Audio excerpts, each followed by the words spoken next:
Hey student, watch this video and learn the difference between enough and to and how to use them in conversations in English.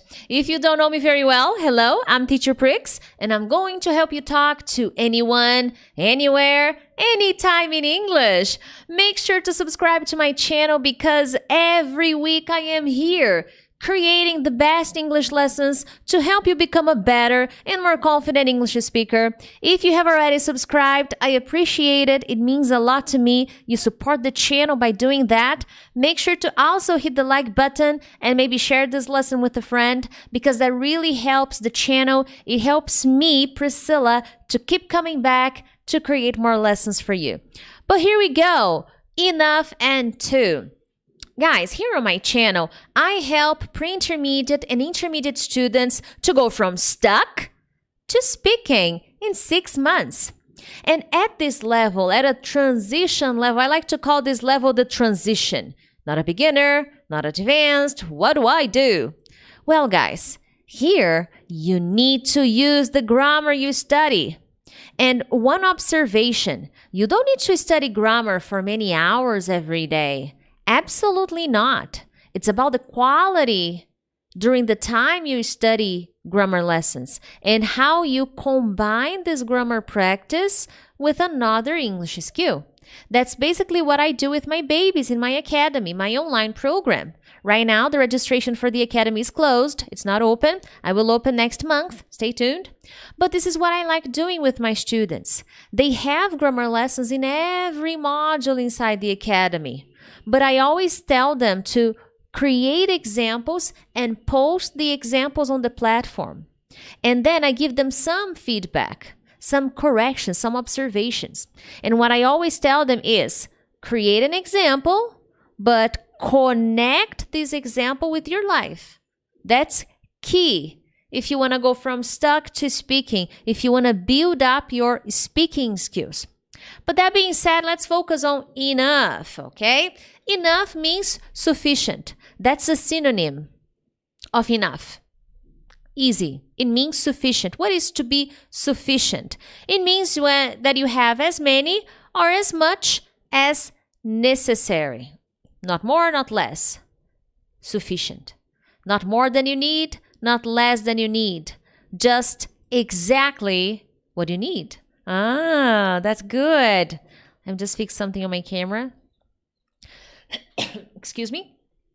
So, for example, I have a question for you. Let me know in the comments. Do you have enough time to study English? I want to know. Do you have enough time to study English? Yes, teacher, I have enough time. No, teacher, I don't have enough time. Now, just understand that if you use this in a negative sentence, it means you don't have sufficient. Not as much as you need. I don't have enough time. I don't have sufficient time. You need more. So enough can have these two ideas. Depends on affirmative or negative. All right? Now, another example. I don't have... Oh no. Is this room big enough for you? So is this big enough? The size of the room is big enough for you. Let me drink more water. I didn't warm up today.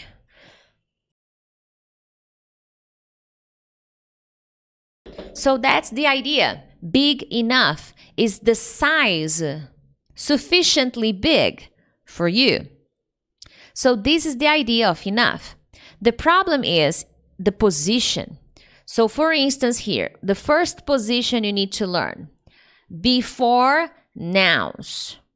So if it's a noun, then it comes before. I don't have enough money. I have enough friends. I have enough paper to write on. So here, another example. She has enough money to take care of herself. So enough, and then the noun. Enough money, enough sugar, enough children, enough thing, enough, okay? Enough. Before nouns. Oh, there weren't enough tickets. There weren't enough tickets for everyone. Maybe we went to a game, a stadium, and we tried to buy 5 tickets. But unfortunately, they didn't have enough tickets for everybody. They had 3 tickets, but we needed 5. Unfortunately, there weren't enough tickets for everybody. So this is one position before nouns, okay? Before meows. Before nouns. Now, the second position, after adjectives and after adverbs. Quite honestly, it's really common next to after adjectives, okay? But it's also possible next to adverbs. You just need to find a context. Now, she's not studying enough. Here's a verb, okay? Oopsie daisy. Is studying. Now, after verbs too, also possible. She's not studying enough. That's the idea. Oh, I'm not working enough. I'm not speaking enough. I'm not fit enough. Adjectives after, okay? After verbs as well. The verb is, if the verb doesn't have an object, you can, that's why I didn't put verbs. There's an explanation. Sometimes when you use enough next to verbs, it's after the verb. And in many cases, you stop at enough. You're not eating enough. You're not studying enough. You're not sleeping enough. I stop. If I continue, I will probably use an object. And then in this case, I go back to the noun, okay? Oh, you're not eating enough vegetables. Vegetables next to enough before nouns. That's why I didn't put verbs here, because it's after verbs. In many cases, it's alone. Oh, you're sleeping enough. You should be okay. Or there will be an object. But adjectives, it is after. I'm not fit enough to run 10 miles. Are you strong? Are you strong enough to run 10 miles? My gosh, good for you. You're strong enough. Like that. I don't think we should hire Linda. Oh, why not? Well, she's not experienced enough. So experienced. It's an adjective here, an ed adjective. So it's after. There you have it. Now, another important thing. Enough will often have 2 prepositions, to or for. Enough to do something, so I need a verb, or enough for someone or something. Then I use the preposition for. But the idea is pretty much the same. Look at the example. I created the same example, but one I used to and the other one I used for. Take a look. I don't have enough money for a new car. So here, for a new car, something, a car. I don't have money for a car. I don't have enough money for a car, for a new car. Very good. But look at the second example. Now I'm going to use a verb. If I use a verb, I change the preposition to. I don't have enough money to buy a car. Now it's different. I don't have enough money to buy a car. So if I'm using a verb after, enough and the noun, enough money to buy a car. Enough time to study. That's what I'm saying. I will use enough plus an object, plus a noun. And then after that, I will include either preposition to or preposition for. It depends on what I'm using. If I'm using a verb, to. If I'm using a person or something, for. I don't have enough time for you. Leave me alone. Oh my goodness. And guys, if you're enjoying this lesson, make sure to hit the like button. When you like, you help the channel grow. You help YouTube understand that this is a good channel, that you're learning, you're improving. So it recommends my channel to other students. If possible, share this lesson with a friend on Facebook, Instagram, WhatsApp, Twitter, you name it. Share. The more you share, the more you help. This is how you can help me. And if you're interested, I have an amazing study plan cycle that will help you organize your study routine so that you can finally improve the way you study. How do you organize yourself? How do you include reading, listening, speaking in your practice? My study plan cycle will show you. And in case you need something more, like improving your listening comprehension, my listening mastery practice will show you the 5 best practices you need to implement so that you can understand native and non-native speakers. Now, let's focus on 2. Oh, I like this one. Now, guys, 2 means that something is more than is good, more than necessary, more than possible. So the idea here is exaggeration, is excess. That's why you have to be very careful when using this word, because it means exaggeration, excess, not sufficient, excess. And excess is not always good, okay? We need to be careful. So here is an example, an explanation, of course. The test was too difficult.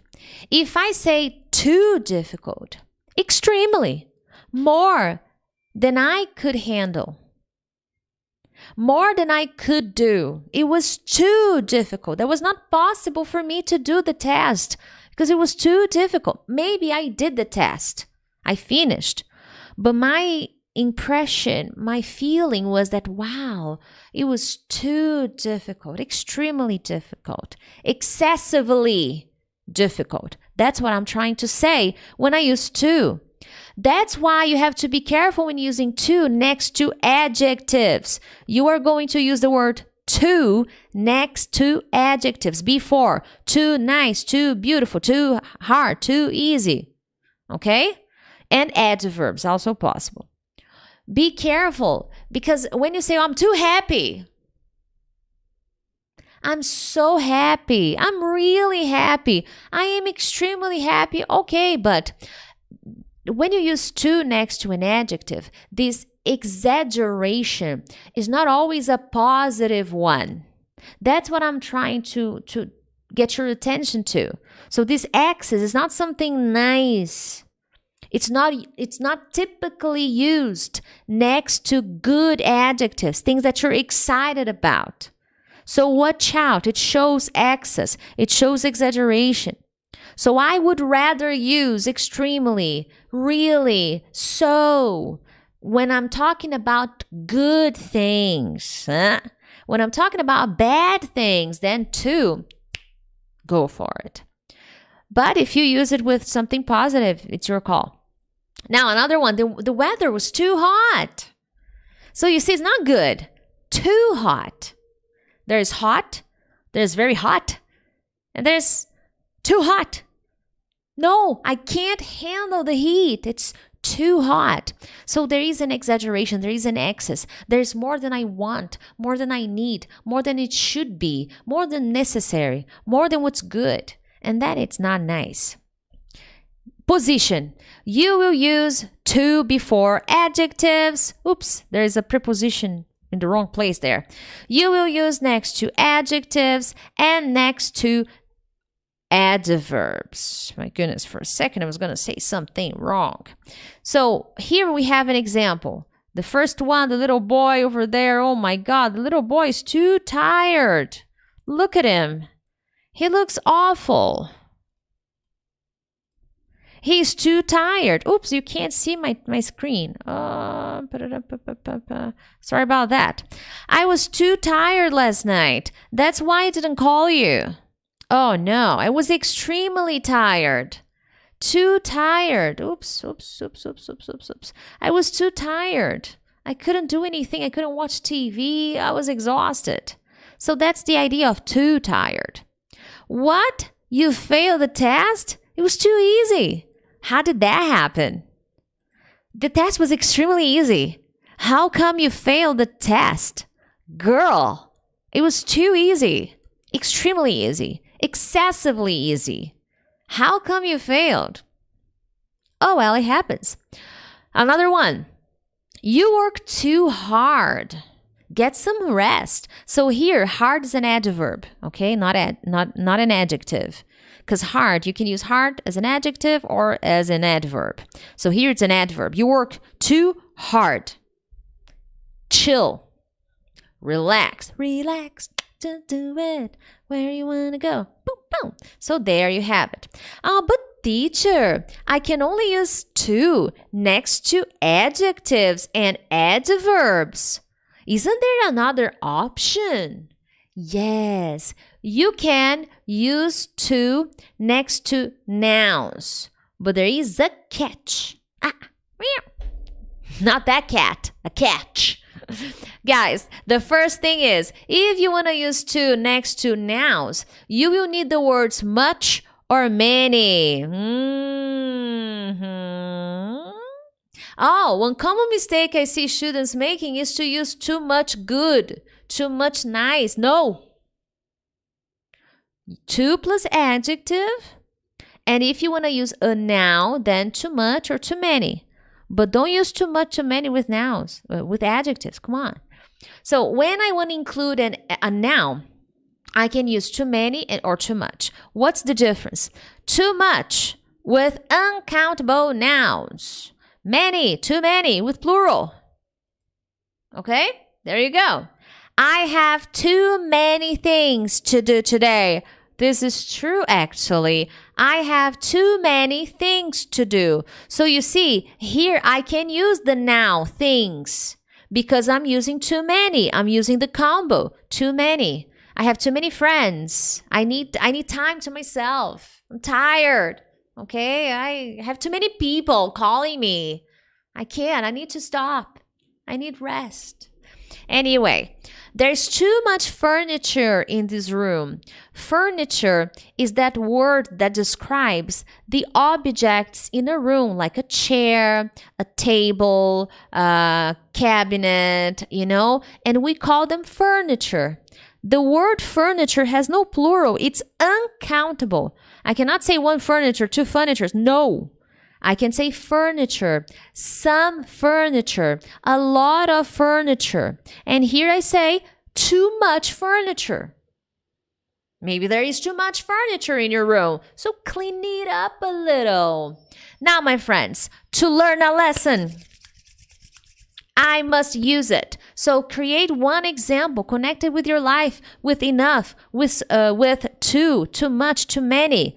And I'm sure you will get a little better. Remember, the journey to fluency is a work in progress. Persevere. I hope you enjoyed this lesson. Subscribe to my channel, get my study plan. But other than that, I'll see you in the next one. Bye-bye.